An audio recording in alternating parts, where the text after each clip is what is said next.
Welcome back dears. എന്തൊക്കെയുണ്ട് വിശേഷങ്ങൾ? എല്ലാവർക്കും സുഖമെന്ന് വിശ്വസിക്കുന്നു. ഇനി അപ്പോൾ ഒരാഴ്ചയും കൂടെ കഴിഞ്ഞാൽ ഇവിടെ സ്കൂൾ തുറക്കുക കേട്ടോ.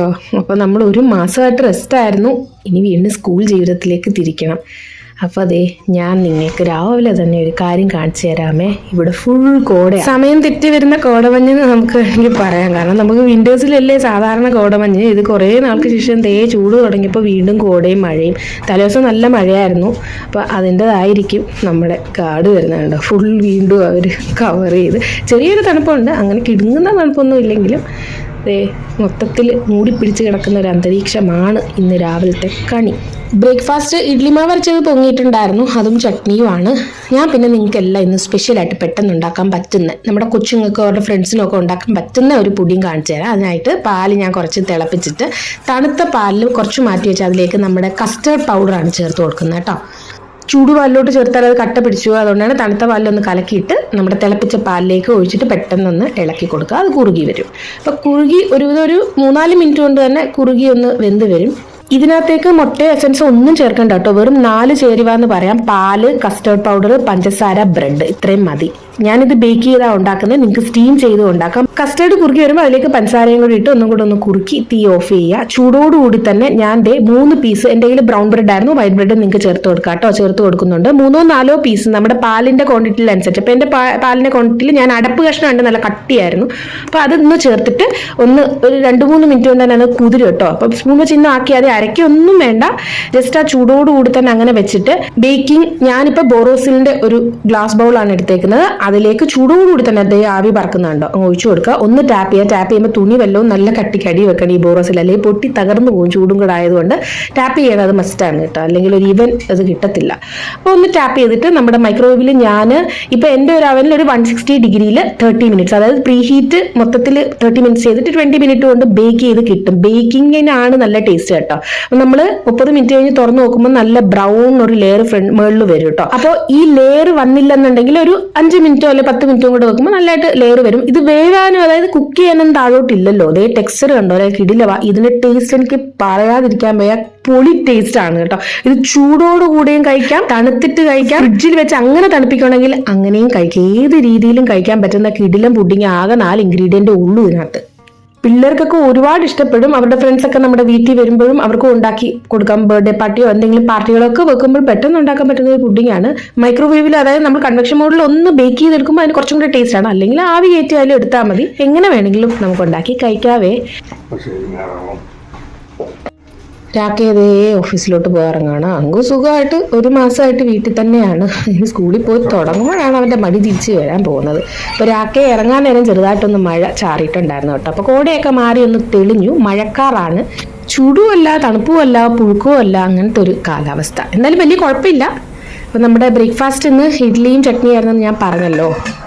പെട്ടെന്നൊക്കെ ഉണ്ടാക്കാൻ പറ്റുന്ന സാധനമാണ് ഇഡ്ഡലി. ഇപ്പോൾ നമുക്ക് ഗ്യാസിൻ്റെ ക്ഷാമം കൊണ്ട് ഇൻഡക്ഷൻ കുക്ക് ടോപ്പ് ആയതുകൊണ്ടും ഞാൻ കൂടുതൽ ഇഡ്ഡലി തന്നെയാണ് ഉണ്ടാക്കുന്നത്. ദോശയെക്കാട്ടിയും ഇതായിരുന്നു നമ്മുടെ ചട്നി. പൊട്ടുകടലയൊക്കെ ഇട്ടിട്ട് ഉണ്ടാക്കുന്ന ചട്നി ഉണ്ടല്ലോ. കുറച്ച് പൊട്ടുകടലയും തേങ്ങയും കൂടെ ഇട്ടിട്ട് പെട്ടെന്ന് നമുക്ക് കുറച്ച് ക്വാണ്ടിറ്റി കാണും അതാകുമ്പോൾ. ലഞ്ചിന് ഞാൻ നമ്മുടെ പച്ചക്ക അന്ന് രാക്കി വാങ്ങിച്ച കുറേ ഉണ്ടായിരുന്നല്ലോ. അതിൽ നിന്ന് 2-3 ബാക്കി വീണ്ടും ഉണ്ടായിരുന്നു. അത് ഞാൻ വെള്ളത്തിൽ ഇട്ടിട്ട്, ഞാൻ നേരത്തെ ഇതൊരു ബ്ലോഗിൽ കാണിച്ചതാണ് ആ രീതിയിൽ. നമ്മുടെ മഞ്ഞൾപ്പൊടി, മുളക് പൊടി, ആദ്യം എണ്ണയിൽ കടുകും നമ്മുടെ ഉഴുന്ന് പരിപ്പും കൂടെ ഒന്ന് പൊട്ടിച്ചിട്ട് ഇതും കൂടെ തട്ടിയിട്ടിട്ട് മഞ്ഞൾപ്പൊടി, മുളക് പൊടി, ലാസ്റ്റ് ക്രഷ്ഡ് ചില്ലി, ഉപ്പും കൂടെ ഇട്ടൊന്ന് ആവി കയറ്റി, ജസ്റ്റ് ഒന്ന് അടച്ച് ആവി കയറ്റി ഇളക്കി എടുത്താൽ പെട്ടെന്നാകും. പിന്നെ സാമ്പാറും നല്ല ടേസ്റ്റാണ്. അതിൻ്റെ കൂടെ സാമ്പാർ, ചോറും വെച്ചിട്ടുണ്ട്. പിന്നെ ഓംലെറ്റ് കേട്ടോ. ഓംലെറ്റ് ലാസ്റ്റ് നിമിഷത്തിൽ ഞാൻ തീരുമാനിച്ചതാണ്. കഴിക്കാൻ നേരം പെട്ടെന്ന് വിചാരിച്ചു എന്തായാലും ഓരോ മുട്ടയും കൂടി തട്ടിപ്പൊട്ടിച്ച് കഴിക്കാമെന്ന്. പിന്നെ അങ്കൂന് കുറച്ച് ഇത് ബൂന്തി റൈത്ത ആക്കി നമ്മുടെ തൈരിൽ അത് ഇട്ട് കൊടുത്തു. അപ്പം മുട്ടയൊക്കെ തീർന്നിരുന്നതാണ്, ചിക്കനൊക്കെ തീർന്നിരുന്നതാണ്. നമ്മുടെ മിക്സി കേടായ സമയത്ത് 2 ദിവസം മുന്നേ, അത് കേടായതിന് പിറ്റേന്ന് തന്നെ രാക്കെ ഉച്ചയ്ക്ക് ലഞ്ച് കഴിക്കാൻ വന്നപ്പോൾ അങ്കുവായിട്ട് ഇവിടെ അടുത്തൊരു കടയുണ്ട് റെഡിയാക്കുന്ന ഇലക്ട്രോണിക് സാധനങ്ങളൊക്കെ റെഡിയാക്കുന്ന കടയുണ്ടല്ലോ. അവിടെ കൊണ്ടുപോയി കൊടുത്ത് റെഡിയാക്കി തന്നു. വെറും എനിക്കൊന്ന് 50 രൂപ കണ്ടേ ആയിട്ടുള്ളൂ. അതിനകത്ത് എന്തോ ഒരു സാധനം ചെറുതായിട്ടൊരു പ്ലാസ്റ്റിക്കിൻ്റെ, അതെന്തോ ബ്രേക്ക് ആയതോ തേഞ്ഞോ എന്തോ സംഭവമാണ്. റെഡിയായോ? ചിക്കൻ വാങ്ങിച്ച്, മുട്ട വാങ്ങിച്ച്, ശരിയാക്കി. ശരിയായോ മിക്സി? ചിക്കൻ അവിടെ 2 kilo chicken. Thank you so much. അപ്പോൾ ആ ദിവസം എടുത്ത വീഡിയോ കേട്ടോ. വൈകുന്നേരം ആകുമ്പോഴത്തേക്ക് രാക്കെ ലേറ്റ് ആകുമല്ലോ, അപ്പോൾ അവർ കട അടച്ച് പോകുമെന്ന് വെച്ചിട്ടാണ് ഉച്ചയ്ക്ക് ലഞ്ച് കഴിക്കാൻ നേരത്തെ വന്നേ. 1 മണിക്ക് തന്നെ കറക്റ്റ് വന്ന് ഇവനെയും വിളിച്ചുകൊണ്ട് പോയി റെഡിയാക്കി. മുട്ടയും ചിക്കനും ഒക്കെ സ്റ്റോക്ക് ചെയ്തു. ഈ മുട്ടയും ചിക്കനും ഒക്കെ ഉണ്ടെങ്കിൽ പിന്നെ നമുക്ക് അത്ര ടെൻഷൻ ഇല്ല, പ്രത്യേകിച്ച് മുട്ട. അപ്പോൾ ചിക്കൻ ഫ്രഷ് ചിക്കൻ ആയിരുന്നു. അപ്പം ഞാനത് കഴുകിയിട്ട് കുറച്ച് രാത്രിയിലത്തേക്ക് വെച്ചിട്ട് ബാക്കി കുറച്ച് മാംസമുള്ള പീസ് നോക്കി ഞാൻ മാറ്റിയിട്ട് അല്ലാതെ കുറച്ച് എല്ല് പീസ് ഞാൻ എന്തെങ്കിലും സൂപ്പ് ഉണ്ടാക്കാന്ന് വെച്ചാൽ അങ്ങനെ 2 ഇതായിട്ട് മാറ്റി വെക്കുക കേട്ടോ. കാരണം സാധാരണ നമ്മൾ വാങ്ങുന്നത് നമ്മുടെ ബോൺലെസ്സും കാലും ഒക്കെ ആയിട്ടല്ലേ. ഇതിപ്പോൾ ഫ്രഷ് ആയിട്ട് നമ്മുടെ ഇവിടെ അടുത്ത് ഫ്രണ്ടിൽ നിന്ന് തന്നെ വാങ്ങിച്ചുകൊണ്ട് വന്നതാണ്. അപ്പോൾ അതാവുമ്പോൾ നന്നായിട്ട് കഴുകി അത് സെറ്റാക്കി വെച്ചു. രാത്രിയിലത്തേക്ക് കുറച്ചെടുത്ത് മാറ്റിയും വെച്ചു. ഇവിടെ പിന്നെ നവരാത്രി തുടങ്ങി കേട്ടോ. ഇവിടെ 2 നവരാത്രി ഉണ്ട് വർഷത്തിൽ. അതിൽ ഫസ്റ്റ് നവരാത്രി ഇപ്പം നടന്നുകൊണ്ടിരിക്കുകയാണ്. ഈ സമയത്ത് ഇവർ നോൺ വെജും കഴിക്കത്തില്ല, ഉള്ളി കഴിക്കത്തില്ല, വെളുത്തുള്ളി കഴിക്കത്തില്ല, അങ്ങനെയൊക്കെ എന്തൊക്കെയോ സംഭവങ്ങളൊക്കെ ഉണ്ട്. നമുക്ക് പിന്നെ അത്രയൊന്നും നാട്ടിലോട്ട് എനിക്ക് തോന്നുന്നു ഇല്ലെന്ന്. നമ്മുടെ ചൂടുവെള്ളത്തിൻ്റെ ഞാൻ അന്ന് രാത്രിയിൽ എനിക്ക് അത്യാവശ്യമായിട്ട് വെള്ളം വെക്കാൻ തൊണ്ട അടച്ചിരുന്ന സമയത്ത് വാങ്ങിച്ച ഫ്ലാസ്കാണ്. ഇപ്പോൾ വീണ്ടും കാലാവസ്ഥ മാറുന്നത് കൊണ്ട് എൻ്റെ തൊണ്ട വീണ്ടും കിരികിരിപ്പ് വരുന്നതുകൊണ്ട് ഞാൻ വിചാരിച്ചു ചൂടുവെള്ളം തന്നെ കുടിക്കാമെന്ന് വെച്ചാൽ അതിനെ പൊടി തട്ടി തൂട്ടി വീണ്ടും എടുത്തു കേട്ടോ. ഡിന്നറിന് ഞാനിന്നൊരു സ്പെഷ്യൽ ചിക്കനാണ് ഉണ്ടാക്കുന്നത്. ഒരു ബംഗാളി സ്റ്റൈൽ എന്ന് പറയാം. ബംഗാളി ഒറീസ അവരൊക്കെ ഇങ്ങനെയാണ് ഉണ്ടാക്കുന്നത് കേട്ടോ. അതായത് നന്നായിട്ട് ഈ ഉള്ളി എല്ലാം കൂടെ അരച്ചിട്ടേ സെപ്പറേറ്റ് പൊടികളൊക്കെ ഇട്ടിട്ട് ഈ രീതിയിൽ ഇത് നമുക്ക് കുറച്ചാണെന്ന് തോന്നുന്നാലും 4 സവാള ഉണ്ട് ഇതിനകത്ത്. നന്നായിട്ടൊന്ന് ഒരു ഗ്രേവി അല്ലല്ലോ, ഒന്ന് വരട്ടിയിട്ട് അതിലേക്ക് നമ്മുടെ ചിക്കൻ ഇട്ട് കൊടുക്കാം കേട്ടോ. ഇത് എല്ലോട് കൂടിയുള്ള ചിക്കനാണ്. ഞാൻ പറഞ്ഞല്ലോ കുറച്ച് ഞാൻ രാത്രിയിലത്തേക്ക് മാറ്റി വെച്ചതാണ്. അത് നന്നായിട്ട് പുരട്ടി കണ്ടോ, നല്ല മസാലയൊക്കെ പുരണ്ടിരിക്കുന്നതാണ്ടോ. ഞാൻ പറഞ്ഞത് 4 വലിയ സവാള ചേർത്തത്, പക്ഷേ അത് വഴറ്റി വന്നപ്പോൾ ഒന്നും കാണുന്നില്ല. അപ്പോൾ ഞാൻ അപ്പോൾ കുറച്ച് ഗ്രേവി വേണമെന്ന് വെച്ച് കുറച്ച് ചൂടുവെള്ളം കൂടെ ഞാൻ ഒഴിച്ചു കൊടുത്തിട്ട് തുറന്ന് വെച്ചാൽ കുക്കറിനകത്താണെങ്കിൽ ഞാൻ അടച്ച് വെച്ചിട്ട് ഇങ്ങനെയാണ് വേവിക്കുന്നത് കേട്ടോ. അപ്പോൾ ഒന്ന് ഇൻഡക്ഷൻ കുക്ക് തന്നെ അങ്ങ് വേഗം ചെയ്യും. ഈ തക്കാളി കണ്ടോ, ഇപ്പോൾ ഇവിടെ കിട്ടുന്ന തക്കാളിയാണ്. ഇതെനിക്ക് തോന്നുന്നു എന്തോ ബ്രീഡ് ചെയ്ത തക്കാളിയാന്ന് തോന്നുന്നു. എന്തായാലും നല്ല ഭംഗിയുണ്ട് കാണാൻ.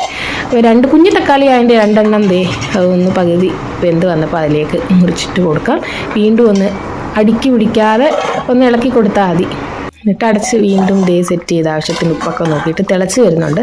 ഇനി ഇത് തുറന്നിട്ടിട്ട് ഒന്നും കൂടെ ഒന്ന് കുറുക്കിയെടുക്കാം കേട്ടോ. ചിക്കനിൽ നിന്നും വെള്ളം ഇറങ്ങിയിട്ടുണ്ട്, നല്ല ഗ്രേവി കിട്ടിയിട്ടുണ്ട് കേട്ടോ. നമുക്ക് ഇതിനകത്ത് ലിവറുള്ള ചിക്കനാണ്. സാധാരണ രാക്കെ ലിവർ വാങ്ങാറില്ല, രാക്കയ്ക്ക് ലിവർ അത്ര ഇഷ്ടമില്ല. എൻ്റെ ഫേവറേറ്റാണ്. ഞാനതെന്തായാലും അതിൻ്റെ കൂടെ ഇട്ട് കേട്ടോ.